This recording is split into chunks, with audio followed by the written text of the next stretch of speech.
Hey there, I'm Ian Baker, and today I'm going to talk about AC/DC. Unfortunately, not the rock band that got its start in the mid-70s, but instead the electrical current abbreviations from which the high-energy rock band's name was derived. Let's start with DC, which stands for direct current.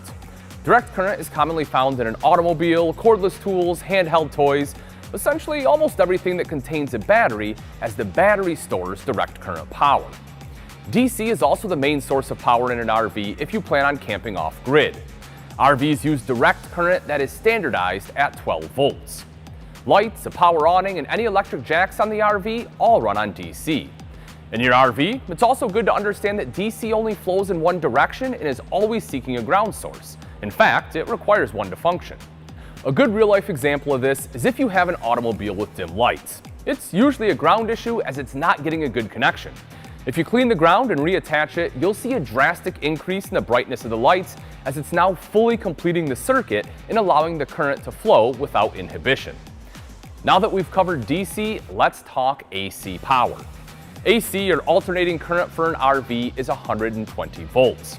This is used to power some of the appliances in an RV as well as Edison plugs in most cases. Alternating current is named so because the current pulses or alternates direction. Alright, time for a quick history lesson.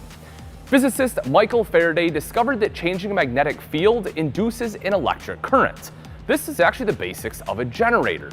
This would give off pulses, and these pulses were eventually named after German physicist Heinrich Hertz as an honorarium. Hertz was brilliant, but believed that pulsing waves, like radio waves, would never be of practical value for our society. Boy oh boy was he wrong. The North American standard of Hertz goes back to Nikola Tesla, who engineered the first electric power station at Niagara Falls.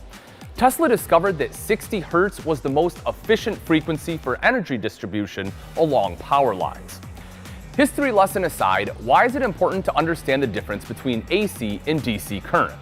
Well, it can be quite important when it comes to troubleshooting. You see, some appliances in an RV require both AC and DC power to function.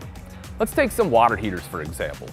You need AC to power the heating element, however, you also need DC for the circuit board to open and close the element relay. Same for some air conditioner units. You need AC power to run the head unit, but if it has a separate wall-mounted thermostat, you'll need direct current as well. Understanding the differences between AC and DC will not only help give you a better basic understanding of electric current, but it will also aid you in troubleshooting issues on an RV.